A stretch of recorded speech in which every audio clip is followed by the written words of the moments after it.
ਵੈਸੇ ਸੁਣ ਰਹੇ ਸਾਰੇ ਹਿਮਾਨਯੋਗ ਅਤੇ ਸਤਿਕਾਰਤ ਸਰੋਤਿਆਂ ਨੂੰ ਪਿਆਰ ਸਤਿਕਾਰ ਸਹਿਤ ਨਿੱਘੀ ਜਿਹੀ ਸਤਿ ਸ੍ਰੀ ਅਕਾਲ। ਸਭ ਨੂੰ ਜੀ ਨੂੰ ਆਖਦੇ ਹਾਂ। ਸੋ ਤੇ ਪ੍ਰੋਗਰਾਮ ਖਬਰ ਤੇ ਨਜ਼ਰ ਦੇ ਵਿੱਚ ਆਪ ਸਭ ਦਾ ਨਿੱਘਾ ਸਵਾਗਤ ਹੈ। ਅੱਜ 26 ਅਪ੍ਰੈਲ ਦਿਨ ਹੈਗਾ ਹੈ ਜੀ ਸੋਮਵਾਰ। ਆਪਣੇ ਨਾਲ ਜੁੜ ਚੁੱਕੇ ਨੇ ਮਿੰਟੂ ਗੁਰੂ ਸਰੀਆ ਜੀ ਮਨੋ ਸਟੂਡੀਓਜ਼ ਤੋਂ। ਮਿੰਟੂ ਜੀ ਨੂੰ ਸਵਾਗਤ ਹੈ। ਸਤਿ ਸ੍ਰੀ ਅਕਾਲ। ਸ਼ੁਕਰੀਆ ਜੀ, ਸਾਰਿਆਂ ਨੂੰ ਸਤਿ ਸ਼੍ਰੀ ਅਕਾਲ ਜੀ। ਸਾਡੇ ਅੱਜ ਦੇ ਪ੍ਰੋਗਰਾਮ ਖਬਰ ਤੇ ਨਜ਼ਰ ਉਸ ਨੂੰ ਸਪਾਂਸਰ ਕਰਦੇ ਨੇ ਖਾਲਸਾ ਇੰਸ਼ੋਰੈਂਸ ਏਜੰਸੀ ਵਾਲੇ, ਜਿਨ੍ਹਾਂ ਦੇ ਕੋਲੋਂ ਤੁਸੀਂ ਹਰ ਇੱਕ ਤਰੀਕੇ ਦੀ ਇੰਸ਼ੋਰੈਂਸ ਕਰਵਾ ਸਕਦੇ ਹੋ। ਇੰਸ਼ੋਰੈਂਸ ਬਾਰੇ ਪਤਾ ਕਰਨ ਲਈ ਕਾਲ ਕਰ ਸਕਦੇ ਹੋ ਨੰਬਰ 408 272 2500 4082722500। ਇਸ ਦੇ ਨਾਲ Krishan Dhanota university, Baljinder Singh Nejar Woodland, G and tyre and Uber, ਜਿਨ੍ਹਾਂ ਦੇ ਕੋਲੋਂ ਤੁਸੀਂ truck wash, oil change, air brake ਦਾ ਕੰਮ ਕਰਵਾ ਸਕਦੇ ਹੋ। ਨਵੇਂ ਪੁਰਾਣੇ ਟਾਇਰ ਵਾਜਿਬ ਕੀਮਤਾਂ 'ਤੇ ਖਰੀਦ ਸਕਦੇ ਹੋ। ਸੈਂਟਰ ਨੱਲਾ ਮੰਡੇਰਾ ਦੇ ਵਿੱਚ ਲੋਕੇਸ਼ਨ ਨੇ।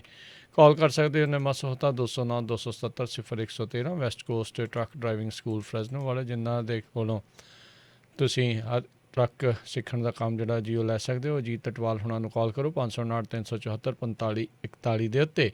ਜਰਨੈਲ Singh Lynnwood Washington, Harjit Singh, Surinder Kaur Aujla, Daly City, Xander mortgage ਅਤੇ ਰੀਅਲ estate ਵਾਲੇ, ਘਰ ਖਰੀਦਣ ਵੇਚਣ ਦੀਆਂ ਸੇਵਾਵਾਂ ਦੇ ਨਾਲ home loans, commercial loans, agriculture loans ਦੇ ਲਈ, ਰੀਫਾਈਨੈਂਸ ਦੇ ਲਈ ਕਾਲ ਕਰੋ ਮੋਹਨ ਚੀਮਾ ਹੁਣਾਂ ਨੂੰ ਨੰਬਰ 559 905 2575 5599052575। ਟੇਰਕੀਆਨਾ ਇਮੀਗ੍ਰੇਸ਼ਨ ਲਾ ਫਰਮ, ਇਮੀਗ੍ਰੇਸ਼ਨ ਦਾ ਹੋਵੇ ਕਿਸੇ ਵੀ ਤਰੀਕੇ ਦਾ ਕੰਮ ਤਾਂ ਇਮੀਗ੍ਰੇਸ਼ਨ ਦੇ ਅਟਰਨੀ ਜੇ ਟੇਰਕੀਆਨਾ ਹੁਣਾਂ ਦੇ ਨਾਲ ਸੰਪਰਕ ਕਰੋ ਨੰਬਰ 4159090503 ਦੇ ਉੱਤੇ। ਇਹਨਾਂ ਸਾਰਿਆਂ ਦਾ ਧੰਨਵਾਦ। ਜੇਕਰ ਤੁਸੀਂ ਜਾਂ ਕੋਈ ਹੋਰ ਕਾਰੋਬਾਰ ਵੀ ਇਸ ਪ੍ਰੋਗਰਾਮ ਨੂੰ ਸਪਾਂਸਰ ਕਰਨਾ ਚਾਹੁੰਦੇ ਹੋ, ਸੰਪਰਕ ਕਰ ਸਕਦੇ ਹੋ ਨੰਬਰ 408 722 7698 ਦੇ ਉੱਤੇ। ਹਾਈ ਕੋਰਟ ਦੀ ਚੋਣ ਕਮਿਸ਼ਨ ਨੂੰ ਫਟਕਾਰ, ਕਰੋਨਾ ਦੀ ਦੂਜੀ ਲਹਿਰ ਦੇ ਲਈ ਤੁਸੀਂ ਜ਼ਿੰਮੇਵਾਰ। ਹਾਂਜੀ, ਦੇਖੋ ਅੱਜ ਇਹਨਾਂ ਦਾ ਮੱਕੂ ਚੰਗਾ ਠੱਪਿਆ ਹਾਈ ਕੋਰਟ ਨੇ, ਤੇ ਇਹਨਾਂ ਨੂੰ ਦੱਸਿਆ ਕਿ ਤੁਸੀਂ ਉਹ ਜ਼ਿੰਮੇਵਾਰ ਆ ਤੇ ਕਿਉਂ ਨਾ ਤੁਹਾਡੇ ਤੇ ਕਤਲ ਦਾ ਮੁਕੱਦਮਾ ਦਰਜ ਕੀਤਾ ਜਾਏ। ਸੋ ਇਹ ਟਿੱਪਣੀ ਜਿਹੜੀ ਆ ਉਹ ਮਦਰਾਸ ਹਾਈ ਕੋਰਟ ਦੀ ਟਿੱਪਣੀ ਹੈ। ਉਹਨਾਂ ਨੇ ਕਿਹਾ ਕਿ ਦੇਖੋ ਤੁਸੀਂ ਸਾਰਾ ਕੁਛ ਕਰ ਕੇ, ਵੈਸੇ ਅੱਗੇ ਵੀ ਫਟਕਾਰ ਪਈ ਹੈ ਇਹਨਾਂ ਨੂੰ ਹਾਈ ਕੋਰਟ ਤੋਂ, ਤਾਂ ਇਹੀ ਕਿਹਾ ਗਿਆ ਕਿ ਤੁਸੀਂ ਆਪਣਾ ਇੱਕ ਸਰਕੂਲਰ ਜਾਰੀ ਕਰ ਦਿੰਦੇ ਹੋ, ਉਸ ਤੋਂ ਬਾਅਦ ਚੁੱਪ ਕਰਕੇ ਹੱਥ ਤੇ ਹੱਥ ਧਰ ਕੇ ਬਹਿ ਜਾਂਦੇ ਹੋ। ਇਹ ਕੋਈ ਹਾਲ ਆ ਤੁਹਾਡਾ? ਕੋਈ ਤੁਸੀਂ ਪ੍ਰੋਟੋਕਾਲ ਨਹੀਂ ਨਿਭਾਇਆ, ਕੋਈ ਕੁਛ ਨਹੀਂ, ਕੋਈ ਲੈਣਾ ਨਹੀਂ ਦੇਣਾ ਨਹੀਂ ਹੈ, ਕਿਸੇ ਨੂੰ ਤੁਸੀਂ ਰੋਕਿਆ ਨਹੀਂ, ਕਿਸੇ ਨੂੰ ਤੁਸੀਂ ਕੁਛ ਕੀਤਾ ਨਹੀਂ ਹੈ, ਤਾਂ ਕਰਨਾ ਕੀ? ਦੇਖੋ ਮੇਰੇ ਖਿਆਲ ਦੇ ਨਾਲ ਇਸ ਤੋਂ ਵੱਧ ਦੁਰਗਤ ਨਹੀਂ ਹੋ ਸਕਦੀ ਚੋਣ ਕਮਿਸ਼ਨ ਦੀ, ਜਿਹੜੀ ਅੱਜ ਹਾਈ ਕੋਰਟ ਨੇ ਟਿੱਪਣੀ ਕੀਤੀ ਆ ਕਿ ਤੁਸੀਂ ਕਰੋਨਾ ਦੀ ਦੂਜੀ ਲਹਿਰ ਵਾਸਤੇ ਜ਼ਿੰਮੇਵਾਰ ਹੋ। ਮਤਲਬ ਇਹ ਆ ਕਿ ਦੇਖੋ ਬੰਗਾਲ ਬਚਿਆ ਸੀਗਾ, ਪੱਛਮੀ ਬੰਗਾਲ ਬਚਿਆ ਸੀਗਾ। ਹੈਰਾਨੀਜਨਕ ਗੱਲ ਇਹ ਆ ਕਿ ਉੱਥੇ ਵੀ ਹੁਣ ਦੱਸਦੇ ਆ ਕਿ 17 ਗੁਣਾ ਜਿਹੜੇ ਕੇਸ ਆ ਉਹ ਵੱਧ ਗਏ ਆ।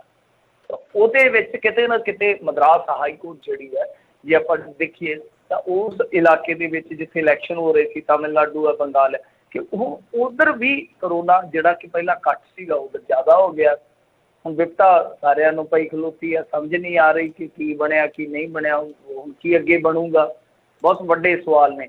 ਤਾਂ ਇਹਦੇ ਵਿੱਚ ਹਾਈ ਕੋਰਟਾਂ ਜਿਹੜੀਆਂ ਉਹ ਸਖਤ ਨੇ। ਸੁਪਰੀਮ ਕੋਰਟ ਨੇ ਤਾਂ ਚਲੋ ਸੁਣਵਾਈ ਕੀਤੀ ਤੇ ਫਿਰ 6-7 ਦਿਨ ਦਾ ਵਕਫਾ ਪਾ ਦਿੱਤਾ, ਪਰ ਜਿਹੜੀਆਂ ਹਾਈ ਕੋਰਟਾਂ ਨੇ, ਹਾਈ ਕੋਰਟਾਂ ਤੇ ਆਊ ਲਾਈ ਜਾਂਦੀਆਂ ਨੇ, ਬਹੁਤ ਜ਼ਿਆਦਾ ਕਹਿ ਲਓ ਕਿ ਸਖਤ ਨੇ। ਕਿਉਂਕਿ ਦੇਖੋ ਜਿਵੇਂ ਜਿਵੇਂ ਹੀ ਮੁਕੱਦਮੇ ਪਹੁੰਚਦੇ ਆ, ਰਿਟਾਂ ਪਹੁੰਚਦੀਆਂ, ਕੋਰਟਾਂ ਉਹ ਤਿਵੇਂ ਚਲੋ ਲੈਂਦੀ ਆ ਉਹਨੂੰ। ਪਰ ਇਹ ਮਾਮਲੇ ਕੁਛ ਇਸ ਤਰ੍ਹਾਂ ਦੇ ਆ ਕਿ ਲੋਕ ਆਕਸੀਜਨ ਤੋਂ ਮਰ ਰਹੇ ਆ ਔਰ ਹਸਪਤਾਲ ਹੀ ਅਪਰੋਚ ਕਰ ਰਹੇ ਆ ਕਿ ਭਾਈ ਸਾਡਾ ਬਹੁਤ ਬੁਰਾ ਹਾਲ ਹੈ, ਸਾਨੂੰ ਸਪਲਾਈ ਨਹੀਂ ਪੂਰੀ ਹੋ ਰਹੀ। ਤਾਂ ਹਾਈ ਕੋਰਟ ਫਿਰ ਤੁਹਾਨੂੰ ਪਤਾ ਨਾਗਰਿਕਤਾ ਜਿਹੜੀ ਹੁੰਦੀ ਹੈ ਕਿਸੇ ਵੀ ਦੇਸ਼ ਦੀ, ਨਾਗਰਿਕਤਾ ਨੂੰ ਪਹਿਲ ਦਿੰਦਾ ਹੈ, ਨਾਗਰਿਕਾਂ ਨੂੰ ਪਹਿਲ ਦਿੰਦਾ ਹੈ, ਸਰਕਾਰਾਂ ਨੂੰ ਨਹੀਂ ਦੇਖਦਾ। ਸੋ ਇਹੀ ਚੀਜ਼ ਆ ਕਿ ਹਾਈ ਕੋਰਟਾਂ ਜਿਹੜੀਆਂ ਉਹ ਇਸ ਮਾਮਲੇ ਦੇ ਵਿੱਚ ਕਾਫੀ ਜ਼ਿਆਦਾ ਸਖਤ ਕਹਿ ਲਓ ਕਿ ਲਹਿਜ਼ਾ ਰੱਖ ਕੇ ਚੱਲ ਰਹੀਆਂ।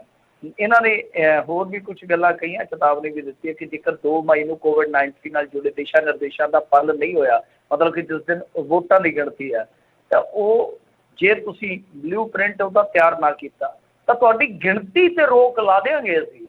ਦੇਖੋ ਕਿੰਨੀ ਵੱਡੀ ਗੱਲ ਕਹਿ ਰਿਹਾ। ਉਹ ਕਹਿੰਦੇ ਆ ਕਿ ਜੇ ਤੁਹਾਡੀ ਕਾਊਂਟਿੰਗ ਦੇ ਵਿੱਚ, ਕਿਉਂਕਿ ਹੁਣ ਕਾਊਂਟਿੰਗ ਬੜੀ ਜ਼ਬਰਦਸਤ ਹੋਏਗੀ, 5 ਸਟੇਟਾਂ ਨੇ, ਉਹਦੇ ਵਿੱਚ ਅਮਲਾ ਪਹਿਲਾਂ ਬਹੁਤ ਲੱਗਣਾ, ਲੋਕਾਂ ਨੇ ਨੱਚਣ ਟੱਪਣ ਵਾਸਤੇ ਵੀ ਬਾਹਰ ਆ ਜਾਣਾ। ਉਹ ਕਹਿੰਦੇ ਕਿ ਆਪਣਾ ਬਲੂ ਪ੍ਰਿੰਟ ਤਿਆਰ ਰੱਖੋ, ਅਦਰਵਾਈਜ਼ ਜੇ ਮੰਨ ਲਓ ਸਾਨੂੰ ਇਹ ਕਿਤੇ ਨਾ ਕਿਤੇ ਓਬਜ਼ਰਵ ਹੋਇਆ ਕਿ ਉੱਥੇ ਤੁਹਾਡੇ ਪ੍ਰੋਟੋਕਾਲ ਦਾ ਪਾਲਣ ਨਹੀਂ ਹੋ ਰਿਹਾ ਤਾਂ ਅਸੀਂ ਤੁਹਾਡੀ ਕਾਊਂਟਿੰਗ ਤੇ ਹੀ ਰੋਕ ਲਾ ਦਿਆਂਗੇ। ਬਹੁਤ ਵੱਡੀ ਗੱਲ ਆ, ਇਹ ਬਹੁਤ ਵੱਡੀ ਗੱਲ ਆ। ਹਾਈ ਕੋਰਟ ਨੇ ਸਿੱਧੇ ਤੌਰ ਤੇ ਚੇਤਾ ਦਿੱਤਾ ਇਹਨਾਂ ਨੂੰ ਕਿ ਭਾਈ ਤੁਸੀਂ ਆਪਣਾ ਪ੍ਰੋਟੋਕੋਲ ਹੈ ਜਿਹੜਾ ਫੋਲੋ ਕਰਾਓ, ਨਹੀਂ ਤਾਂ ਬਹੁਤ ਬੁਰੀ ਕਰਾਂਗੇ ਤੁਹਾਡੇ ਨਾਲ। ਤਾਂ ਚੋਣ ਕਮਿਸ਼ਨ ਬਹੁਤ ਕਸੂਤੀ ਸਥਿਤੀ ਦਾ ਸਾਹਮਣਾ ਕਰ ਰਿਹਾ। ਵੈਸੇ ਵੀ ਇਹਨਾਂ ਦੀ ਆਲੋਚਨਾ ਬਹੁਤ ਹੁੰਦੀ ਆ ਕਿਉਂਕਿ ਜਿਹੜੇ ਮਾਲਵੀ ਆ IT ਸੈੱਲ ਵਾਲੇ, ਉਹ ਇਹਨਾਂ ਤੋਂ ਪਹਿਲਾਂ ਹੀ ਕਈ ਵਾਰ ਇਲੈਕਸ਼ਨ ਦੀ ਤਰੀਕ ਅਨਾਊਂਸ ਕਰ ਜਾਂਦੇ ਆ ਕਿ ਇੰਨੀ ਤਰੀਕ ਨੂੰ ਇਸ ਸਟੇਟ ਦੇ ਵਿੱਚ ਵੋਟਾਂ ਪੈਣਗੀਆਂ, ਇੰਨੀ ਨੂੰ ਨਤੀਜੇ ਆਉਣਗੇ। ਇਹਨਾਂ ਨੂੰ ਬਾਅਦ ਦੇ ਵਿੱਚ ਪ੍ਰੈਸ ਕਾਨਫਰੰਸ 'ਚ ਪਤਾ ਲੱਗਦਾ ਕਿ ਅਸੀਂ ਤੇ ਜਿਹੜੀ ਡੇਟ ਅਨਾਊਂਸ ਕਰਨੀ ਸੀ ਉਹ ਤੋਂ ਪਹਿਲਾਂ ਟਵਿੱਟਰ ਤੇ ਟ੍ਰੈਂਡ ਕਰਦੀ ਪਈ ਆ। ਬਹਰਹਾਲ ਜੋ ਵੀ ਆ, ਦੇਖੋ ਗੱਲ ਤੇ ਇਹ ਹੈ ਕਿ ਠੀਕ ਆ ਹਾਈਕੋਰਟ ਇਹ ਕਹਿ ਰਹੀਆਂ, ਪਰ ਜੇ ਇਹਨਾਂ ਨੂੰ ਦੇਖਣਾ ਹੋਵੇ ਜਿਹੜੇ ਨੰਬਰ ਆਫ ਕੇਸ ਵਧੇ ਆ, ਨੰਬਰ ਆਫ ਕੇਸਿਸ ਜਿਹਨਾਂ ਨੂੰ ਆਪਾਂ ਕਹਿ ਸਕਦੇ ਇੱਕ ਬਹੁਤ ਵੱਡਾ ਉਛਾਲ ਆਇਆ, ਤਾਂ ਉਹਦੇ ਵਿੱਚ 2-3 ਚੀਜ਼ਾਂ ਨੇ। ਫਿਰ ਇਕੱਲਾ ਇਲੈਕਸ਼ਨ ਹੀ ਨਹੀਂ ਹੈ, ਫਿਰ ਤਾਂ ਤੁਹਾਨੂੰ ਦੇਖਣਾ ਪਏਗਾ ਕੁੰਭ ਵਾਲਾ, ਉਹ ਵੀ ਕਿਹੜਾ ਫੈਸਲਾ ਦਰੁਸਤ ਕਿਹਾ ਜਾਏਗਾ। ਫਿਰ ਇਸ ਤੋਂ ਇਲਾਵਾ ਜਿਹੜੇ ਉਹ ਅਹਿਮਦਾਬਾਦ ਦੇ ਵਿੱਚ ਮੈਚ ਕਰਵਾਏ ਇਹਨਾਂ ਨੇ ਜਾਂ ਰਾਏਪੁਰ ਦੇ ਵਿੱਚ ਜਿਹੜੇ ਮੈਚ ਕਰਵਾਏ, ਇਹ ਤਾਂ ਬਹੁਤ ਕੁਛ ਆ।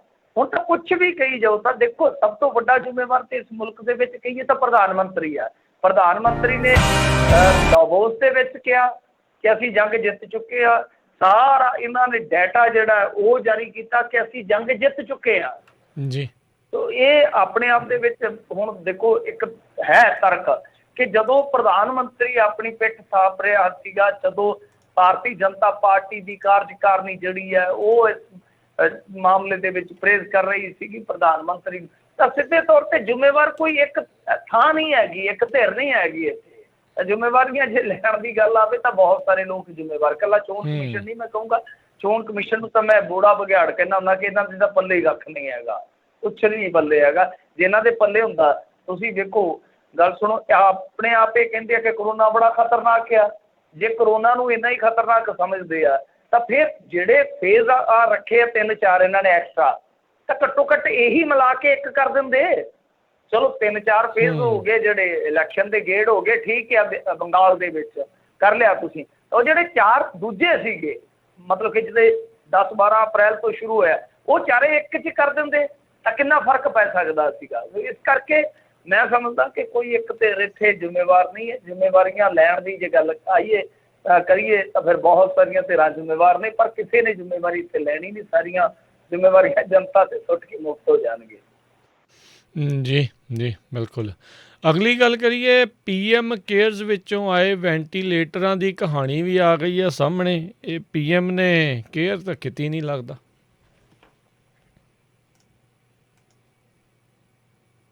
ਮਿੰਟੂ ਜੀ,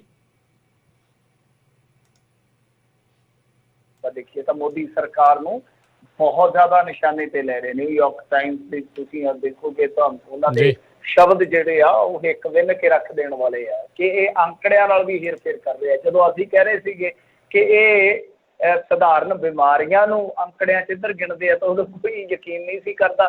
ਹੁਣ ਇਹ ਕਹਿੰਦੇ ਪਏ ਆ ਕਿ ਬੰਦੇ ਜ਼ਿਆਦਾ ਮਰ ਰਹੇ ਆ ਤੇ ਬਿਮਾਰੀ ਵਾਲੇ ਦੱਸ ਰਹੇ ਆ ਕਿ ਬਿਮਾਰੀ ਵਾਲੇ ਮਰ ਰਹੇ ਆ।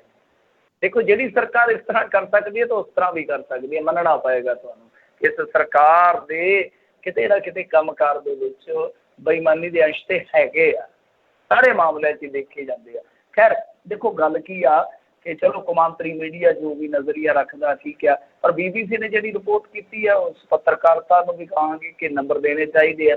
ਉਹਨਾਂ ਨੇ ਸਾਰੇ ਜਿਹੜੇ ਤੱਥ ਕੱਢੇ ਉਹਦੇ ਵਿੱਚ ਉਹਨਾਂ ਨੇ ਕਿਹਾ ਕਿ 2000 ਕਰੋੜ ਰੁਪਈਆ ਜਿਹੜਾ ਵੈਂਟੀਲੇਟਰਸ ਵਗੈਰਾ ਤੇ ਖਰਚ ਕਰਨਾ ਸੀਗਾ ਤਾਂ ਉਹਦਾ ਹੋਇਆ ਕੀ ਆ। ਉਹਨਾਂ ਨੇ ਆਪਣੀ ਪੜਤਾਲ ਕੀਤੀ ਆ, ਉਹ ਕੋਈ ਇੱਕ ਪੱਤਰਕਾਰ ਨੇ ਪੜਤਾਲ ਨਹੀਂ ਕੀਤੀ, ਵੱਖ-ਵੱਖ ਪੱਤਰਕਾਰਾਂ ਨੇ ਵੱਖ-ਵੱਖ ਸਟੇਟਾਂ ਦੇ ਵਿੱਚੋਂ ਤੱਥ ਇਕੱਠੇ ਕਰਕੇ ਉਹ ਰਿਪੋਰਟ ਜਿਹੜੀ ਆ ਸੰਪੂਰਨ ਕੀਤੀ। ਉਹ ਕਹਿੰਦੇ ਆ ਕਿ PM ਕੇਅਰਸ ਫੰਡ ਦੇ ਵਿੱਚੋਂ ਆਰਡਰ ਕੀਤੇ ਗਏ 58,850 ਵੈਂਟੀਲੇਟਰਸ ਦੇ ਵਿੱਚੋਂ ਕੁੱਲ 30,000 ਵੈਂਟੀਲੇਟਰਸ ਖਰੀਦੇ ਗਏ। ਪਹਿਲੀ ਗੱਲ ਨੋਟ ਕਰਨ ਵਾਲੀ ਕਿ ਤਕਰੀਬਨ 60,000 ਚੋਂ ਅੱਧੇ ਕਹਿ ਲਓ ਕਿ 30,000 ਵੈਂਟੀਲੇਟਰ ਖਰੀਦੇ ਜਾਂਦੇ ਆ। ਔਰ ਜਿਵੇਂ ਹੀ ਕਰੋਨਾ ਦੀ ਪਹਿਲੀ ਵੇਵ ਥੋੜ੍ਹੀ ਜਿਹੀ ਘੱਟ ਹੋਈ, ਵੈਂਟੀਲੇਟਰਸ ਦੀ ਖਰੀਦ ਜਿਹੜੀ ਆ ਉਹ ਢੁੱਲ ਮੁੱਲ ਦਾ ਸ਼ਿਕਾਰ ਹੋ ਗਈ। ਮਤਲਬ ਕਿ ਉਹਦੇ 'ਚ ਢਿੱਲ ਆ ਗਈ ਜਾਂ ਝੋਲ ਖਾ ਗਈ। ਫਿਰ ਕਹਿੰਦੇ ਕਿ ਕਮਾਲ ਦੀ ਗੱਲ ਇਹ ਆ ਕਿ ਇੱਕ ਹੀ ਸਪੈਸੀਫਿਕੇਸ਼ਨ ਵਾਲੀ ਜਿਹੜੀ ਵੈਂਟੀਲੇਟਰਸ ਦੀ ਖੇਪ ਹੈ, ਪਰੰਤੂ ਉਹਦੇ ਪ੍ਰਾਈਸਿਸ ਦੇ ਵਿੱਚ, ਉਹਦੀਆਂ ਕੀਮਤਾਂ ਦੇ ਵਿੱਚ, ਉਹਦੇ ਭਾਅ ਦੇ ਵਿੱਚ ਅੰਤਰ ਹੈ।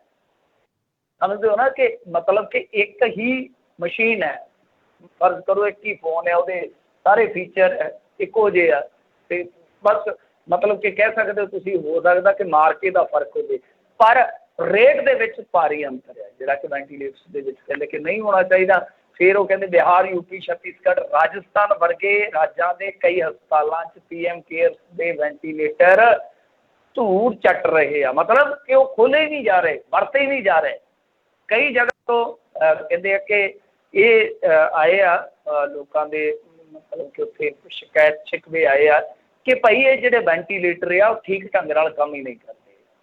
कई थावां ते वो कहते कि इन्हां दे कोल एक जिहड़ा सिक्ख्यत स्टाफ हुंदा है वो ही नहीं है, किते वायरिंग खराब आ, किते अडॉप्टर ही है नहीं गा, मतलब कि वेंटीलेटर कुछ जिहड़े खरीदे भी आ ਉਹਦੇ ਵਿੱਚੋਂ ਵੀ ਕਿਤੇ ਸਟਾਫ ਨਹੀਂ ਹੈਗਾ ਚਲਾਉਣ ਵਾਲਾ, ਕਿਤੇ ਉੱਥੇ ਅਡਾਪਟਰ ਵਗੈਰਾ ਨਹੀਂ ਹੈਗੇ, ਕਿਤੇ ਵਾਇਰਿੰਗ ਸੜੀ ਆ, ਮਤਲਬ ਕਿ ਚਾਲੂ ਹਾਲਤ ਦੇ ਵਿੱਚ ਹੈ ਨਹੀਂ। ਤਾਂ ਕੁੱਲ ਮਿਲਾ ਕੇ ਕਹਿ ਲਓ ਕਿ ਗਈ ਬੈਸ ਪਾਣੀ ਨਹੀਂ, ਮਤਲਬ ਕਿ ਜਿਹੜੇ 2000 ਕਰੋੜ ਰੁਪਈਆ ਇਹਨਾਂ ਨੇ ਦਿੱਤਾ ਸੀਗਾ ਕਿ ਅਸੀਂ ਵੈਂਟੀਲੇਟਰ ਖਰੀਦਾਂਗੇ, ਵੈਂਟੀਲੇਟਰ ਦੀ ਹਾਲਤ ਦੇਖੋ। ਮੈਂ ਤੁਹਾਨੂੰ ਹੋਰ ਤੱਥ ਦੱਸ ਦਿੰਦਾ ਇਸ ਮਾਮਲੇ 'ਚ, ਇਹ ਬਹੁਤ ਜ਼ਰੂਰੀ ਚੀਜ਼ਾਂ ਹੁੰਦੀਆਂ ਨੇ। ਰਾਜਸਥਾਨ ਦੇ ਵਿੱਚ ਇਸ ਵੇਲੇ 30 ਅਪ੍ਰੈਲ ਤੱਕ ਜੋ ਕਹਿੰਦੇ ਆ ਕਿ ਪ੍ਰੋਜੈਕਟਡ ਕੇਸ ਆ ਉਹ ਹੋ ਜਾਣਗੇ 55,096, ਤਾਂ ਉੱਥੇ ਆਈਸੋਲੇਸ਼ਨ ਬੈੱਡ ਜਿਹੜੇ ਆ ਜਿਹੜੇ ਵਿਦ ਆਕਸੀਜਨ ਜਿਹਨੂੰ ਆਪਾਂ ਕਹਿ ਦਿੰਦੇ ਹਾਂ ਉਹ 8147 ਸ਼ਾਟ, 8147 ICU ਬੈੱਡ 1487 ਸ਼ਾਟ ਨੇ, ਵੈਂਟੀਲੇਟਰ 900 ਸ਼ਾਟ ਨੇ। ਦੇਖੋ ਇੱਕ ਸੂਬੇ ਦਾ ਮੈਂ ਡਾਟਾ ਦੇ ਰਿਹਾ ਤੁਹਾਨੂੰ, ਚਲੋ ਹੋਰ ਵੀ ਆ ਸੂਬੇ ਜਿੱਦਾਂ ਲਾ ਲਓ MP ਆ, ਕੇਰਲ ਆ, ਕਰਨਾਟਕ ਹੈ, ਤਮਿਲਨਾਡੂ। ਇੰਟਰਸਟਿੰਗ ਗੱਲ ਇਹ ਹੈ ਕਿ ਗੁਜਰਾਤ ਮਾਡਲ ਵੀ ਇਨਕਲੂਡ ਹੈ, गुजरात मॉडल भी, मतलब कि उत्थे प्रोजैक्टेड केस जिहड़े 30 अप्रैल नूं होण दी संभावना है, चलो 25,440 होणगे, पर इत्थे आइसोलेशन बैड्स विद ऑक्सीजन किन्ने शॉट आ, वो आ 2130। हिसाब ला लो 2130। ICU बैड जिहड़े हुंदे आ वो किन्ने शॉट आ 409, ते वेंटीलेटर्स किन्ने शॉट आ 203। गुजरात मॉडल भी नंगा हो जाता है इस मामले के विच। बहुत सारिया चीज़ां ने, बहुत सारिया चीज़ां ने। सेहत प्रबंधां नूं जे आपां लैके देखिए तो देखो गल कल्ली करोना भी नहीं है, करोना का डर ज़्यादा है। मैं बार बार कहना ठीक है बीमारी है, तुसीं अपना परहेज़ करो, इलाज करो, जो भी कर सकते करो, परंतु गल ये है कि हुण देखो अमृतसर दे विच अपने बंदे मरे सीगे 6, सब नूं याद होना है जी, वो सारे करोना वाले थोड़ी सीगे, 2 मरीज सी ਉਹਦੇ ਚ ਕਰੋਨਾ ਵਾਲੇ, 4 ਵਿਚਾਰੇ ਉਦਾਂ ਹੀ ਜਿਹੜੇ ਵੈਂਟੀਲੇਟਰਸ ਤੇ ਸੀਗੇ, ਸੀਰੀਅਸ ਸੀਗੇ ਜਿਹੜੇ, ਤਾਂ ਮਤਲਬ ਉਹ ਵੀ ਭੇਟ ਚੜ ਗਏ ਇਸ ਚੀਜ਼ ਤੇ। ਤਾਂ ਕਹਿਣ ਦਾ ਮਤਲਬ ਹੈ ਕਿ ਇਹ ਚੀਜ਼ ਦੇਖਣੀ ਹੋਏਗੀ ਕਿ ਚਲੋ ਕਰੋਨਾ ਹੋਰ ਸਾਲ ਨੂੰ 6 ਮਹੀਨੇ ਨੂੰ ਕਿਤੇ ਤੇ ਦਿੱਤਾ ਹੈ, ਗਲੋਂ ਲੈਣੀ ਹੈ ਨਾ। ਇਹ ਸਪੈਨਿਸ਼ ਫਲੂ ਨਹੀਂ ਸਦਾ ਰਿਹਾ, ਇਹ ਵੀ ਨਹੀਂ ਰਹੂਗਾ। ਕਹਾਣੀ ਇਹ ਆ ਕਿ ਚਲੋ ਮੰਨ ਲਿਆ ਬਿਮਾਰੀ ਆ, ਬਹੁਤ ਨੁਕਸਾਨ ਕਰ ਰਹੀ ਆ, सब कुछ हो गया, वापर गया, एक दिन जाएगी, परंतु दूसरिया बीमारियां तो इस संसार से रहनिया ही है ना, वो तो इंडिया च रहनिया।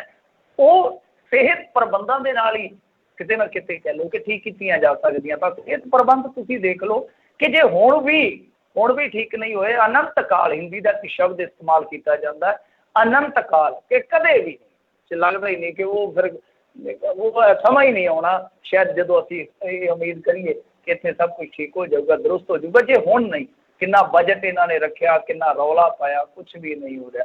होर सुनो तुसीं, मैं चलो तुहानूं विचली गल दस दिना, आम तौर पर चीज़ां बाहर नहीं आउंदियां। जिहड़ा हुण PM केयर फंड दे विचों इन्हां ने ऐलान कीता, आ तुसीं सुणिया होना है, प्रधान सेवक ने कल ही कहा सीगा कि असीं 550 ਜ਼ਿਲ੍ਹਿਆਂ ਦੇ ਵਿੱਚ हुण ऑक्सीजन प्लांट लावांगे। इहदी कहानी भी इंटरस्टिंग है, कहानी ਉਹ इंटरस्टिंग है कि 200 करोड़ रुपया PM केयर फंड ਦੇ ਵਿੱਚੋਂ ਇਹਨਾਂ ਲਈ ਆਲਰੇਡੀ ਰੱਖਿਆ ਗਿਆ ਸੀ 162 ਪਲਾਂਟਾਂ ਵਾਸਤੇ। ਹੋਇਆ कि वो ਜਿਹੜਾ ਸਾਰਾ ਟੈਂਡਰਿੰਗ ਵਗੈਰਾ ਦਾ ਕੰਮ ਸੀਗਾ ਇਹਨਾਂ ਨੇ ਸਟੇਟਾਂ ਨੂੰ ਦੇਣ ਦੀ ਥਾਂ ਤੇ ਆਪਣੇ ਹੱਥ 'ਚ ਰੱਖਿਆ। ਬਲਕਿ ਕੇਂਦਰ ਦੀ ਇੱਕ ਨਾ ਏਜੰਸੀ ਆ ਮੇਰੇ ਖਿਆਲ ਦੇ ਨਾਲ ਸੈਂਟਰਲ ਮੈਡੀਕਲ ਸਰਵਿਸਿਜ਼ ਸੁਸਾਇਟੀ ਕਹ ਲਓ, ਉਹ ਸਾਰਾ ਕੁਝ ਦੇਖ ਰਹੀ ਸੀ। ਮਤਲਬ ਕਿ ਥੋੜਾ ਬਹੁਤਾ ਦੇ ਦਿੱਤਾ, ਜਿਵੇਂ ਇਲੈਕਟ੍ਰੋਨਿਕ ਵਗੈਰਾ ਦੇ ਜਿੱਦਾਂ ਕੋਈ ਛੋਟੇ ਮੋਟੇ ਕੰਮ ਆ ਜਿਹੜੇ ਉਹ ਪਾਈਪਲਾਈਨ ਵਗੈਰਾ, ਇਹ ਸਾਰੇ ਤਾਂ ਦੇ ਦਿੱਤੇ ਮਾੜੇ ਮੋਟੇ ਜਿਹੜੇ ਸੀਗੇ ਉਹ ਸਟੇਟਾਂ ਨੂੰ। ਦੂਸਰੇ ਮੋਟੇ ਕੰਮ ਸੀਗੇ ਜਿਹੜੇ ਉਹ ਆਪਣੇ ਕੋਲ ਰੱਖ ਲਏ। ਹੁਣ ਇੱਥੇ ਵੀ ਸਵਾਲ ਇਹ ਉੱਠਦਾ ਆ ਕਿ ਤੁਸੀਂ ਸਾਰੀ ਪ੍ਰਕਿਰਿਆ ਆਪਣੇ ਹੱਥ 'ਚ ਰੱਖ ਕੇ ਕੀ ਕੱਟਣਾ ਚਾਹੁੰਦੇ ਸੀਗੇ, ਕੀ ਕਰਨਾ ਚਾਹੁੰਦੇ ਸੀਗੇ? ਇਹਦਾ ਮਤਲਬ ਇਹੀ ਹੈ ਜੋ ਕਮਿਸ਼ਨ ਦੀ ਖੇਡ ਹੁੰਦੀ ਹੈ ਕਿ ਕਿਤੇ ਉਹ ਵੰਡੀ ਨਾ ਜਾਵੇ, ਇਹਨਾਂ ਦੀ ਸ਼ਾਇਦ ਇਹੀ ਰਾਜਨੀਤੀ ਹੋਏਗੀ। ਕਿਤੇ ਨਾ ਕਿਤੇ ਬਹੁਤ ਇਹੋ ਚੀਜ਼ਾਂ ਦੀ ਆਉਂਦੀ ਆ ਨਾ ਕਿ ਜਦੋਂ ਤੁਸੀਂ ਇਹ ਸਾਰਾ ਕੁਝ ਰਾਜ ਸਰਕਾਰਾਂ ਨੇ ਕੀ ਕੀਤਾ, ਉਹਨਾਂ ਨੇ ਇਹਨਾਂ ਨੂੰ ਪੱਲੇ ਹੀ ਨਹੀਂ ਫੜਾਇਆ। ਕਿਸੇ ਨੇ ਆਖਿਆ ਸਾਡੇ ਕੋਲ ਜ਼ਮੀਨ ਨਹੀਂ ਹੈਗੀ, ਸਾਡੇ ਕੋਲ ਥਾਂ ਥੋੜ੍ਹਾ ਆ, ਕਿਸੇ ਨੇ ਕੋਈ NOC ਵਗੈਰਾ ਲੈ ਕੇ ਨਹੀਂ ਦਿੱਤੀ, ਸਾਰਾ ਕੁਛ ਉੱਥੇ ਦਾ ਉੱਥੇ ਹੀ ਰਹਿ ਗਿਆ। ਤਾਂ ਤੁਹਾਡੀਆਂ ਇਹੋ ਜਿਹੀਆਂ ਖੇਡਾਂ ਦੇ ਵਿੱਚ ਜਿਹੜੀਆਂ ਉਲਝਾਵੀਆਂ ਖੇਡਾਂ ਨੇ, ਤੁਹਾਡਾ ਉਹਦਾ ਸਿੱਟਾ ਕੀ ਨਿਕਲਿਆ? 162 ਦੇ ਵਿੱਚੋਂ ਤੁਸੀਂ ਦੇਖ ਲਓ ਕਿ ਸਿਰਫ 33 ਹੀ ਲਾ ਸਕੇ ਆ ਤੁਸੀਂ। ਜੇ ਇਹਨਾਂ ਖੇਡਾਂ ਤੋਂ ਤੁਸੀਂ ਬਾਹਰ ਆ ਜਾਓ ਤਾਂ ਬਹੁਤ ਹੱਦ ਤੱਕ ਇਕੱਲਾ ਕਰੋਨਾ ਹੀ ਨਹੀਂ, ਕਰੋਨਾ ਨਾਲ ਤਾਂ ਤੁਸੀਂ ਫਾਈਟ ਕਰੋਗੇ, ਉਹਦੇ ਲਈ ਤਾਂ ਤੁਸੀਂ ਤਾਕਤ ਫੜੋਗੇ, ਦੂਸਰੀਆਂ ਬਿਮਾਰੀਆਂ ਵਾਸਤੇ ਵੀ ਤਾਂ ਕਿਤੇ ਨਾ ਕਿਤੇ ਤੁਹਾਨੂੰ ਜ਼ਰੂਰਤ ਪਵੇਗੀ ਨਾ ਇਹਨਾਂ ਚੀਜ਼ਾਂ ਦੀ। ਆਕਸੀਜਨ ਦੀ ਜ਼ਰੂਰਤ ਇਕੱਲੇ ਕਰੋਨਾ ਵਾਲੇ ਮਰੀਜ਼ ਨੂੰ ਥੋੜ੍ਹੀ ਨਾ ਪੈਂਦੀ ਹੈ। ਜੇ ਨਮੂਨੀਆ ਹੋ ਜਾਂਦਾ, ਕਿਸੇ ਦਾ ਨਮੂਨੀਆ ਵਿਗੜ ਜਾਂਦਾ ਤਾਂ ਉਹਨੂੰ ਵੀ ਤਾਂ ਪਵੇਗੀ।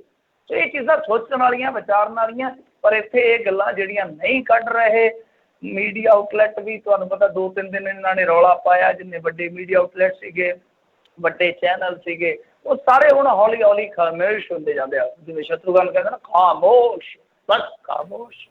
ਪ੍ਰਧਾਨ ਸੇਵਕ ਨੇ ਕੱਲ ਕਹਿ ਦਿੱਤਾ ਕਿ ਸਭ ਠੀਕ ਹੋ ਜਾਏਗਾ, ਹੌਲੀ ਹੌਲੀ ਸਭ ਠੀਕ ਹੋ ਜਾਏਗਾ। ਮੈਨੇਜਮੈਂਟ ਹੈ ਨਾ, ਉਹ ਬਹੁਤ ਵਧੀਆ ਮੈਨੇਜਰ ਨੇ, ਮੈਨੇਜਮੈਂਟ ਹੋ ਜਾਂਦੀ ਹੈ। ਤੁਸੀਂ ਦੇਖ ਲਓ ਹੁਣ ਕੌਮਾਂਤਰੀ ਅਖਬਾਰਾਂ ਕੀ ਕਹਿ ਰਹੀਆਂ, ਨੰਗੀਆਂ ਅਖਬਾਰਾਂ ਕੀ ਕਹਿ ਰਹੀਆਂ। ਖੈਰ ਚਲੋ ਆਪਾਂ ਦੂਜੀਆਂ ਕੁਛ ਅਪਡੇਸ਼ਨ ਤੇ ਝਾਤ ਮਾਰੀਏ, ਟਾਈਮ ਖਾਸਾ ਹੋ ਗਿਆ ਤੇ ਜਾਂਦੇ ਆਪਾਂ ਗੱਲ ਕਰ ਲਈਏ। ਇੱਕ ਤੇ ਇਹ ਆ ਕਿ ਕੈਪਟਨ ਅਮਰਿੰਦਰ ਸਿੰਘ ਹੋਰਾਂ ਨੇ ਲੋਕਡਾਊਨ ਲਾ ਦਿੱਤਾ। ਵੀਕਐਂਡ ਤੇ ਪੱਕਾ, ਮਤਲਬ ਕਿ ਸ਼ੁੱਕਰਵਾਰ ਸ਼ਾਮ ਨੂੰ ਇਹ ਲੱਗ ਜੂਗਾ 5-6 ਵਜੇ ਤੇ ਸੋਮਵਾਰ ਤੜਕੇ ਤੱਕ ਰਹੂਗਾ। ਇਸ ਦਰਮਿਆਨ ਇਹਨਾਂ ਨੇ ਕਿਹਾ ਕਿ ਜਿਹੜੀਆਂ ਸ਼ਹਿਰੀ ਵਾਲੇ ਦੁਕਾਨਾਂ ਨੇ, ਸ਼ਹਿਰੀ ਇਲਾਕੇ ਵਾਲੀਆਂ, ਉਹ 6 ਵਜੇ ਤੱਕ ਬੰਦ ਹੋ ਜਾਣੀਆਂ ਚਾਹੀਦੀਆਂ, ਤੇ ਜਿਹੜੀਆਂ ਪੇਂਡੂ ਹੈ, ਜਿੱਥੇ ਕਰੋਨਾ ਦਾ ਘੱਟ ਅਸਰ ਹੈ, ਦੇਖ ਲਓ ਉੱਥੇ ਕਹਿੰਦੇ ਕਿ ਤੁਸੀਂ 5 ਵਜੇ ਲੋਕ ਲਾ ਦਿਓ। ਵੈਸੇ ਵੀ ਜਿੱਥੇ ਡਿਸਟੈਂਸਿੰਗ ਵਗੈਰਾ ਜ਼ਿਆਦਾ ਹੁੰਦੀ ਹੈ, ਜਿੱਥੇ ਵਸੋਂ ਵਿਰਲੀ ਹੁੰਦੀ ਹੈ, ਉੱਥੇ ਕਹਿੰਦੇ ਕਿ ਭਾਈ ਤੁਸੀਂ 5 ਵਜੇ ਜਿੰਦਰਾ ਜੜ ਦਿਓ।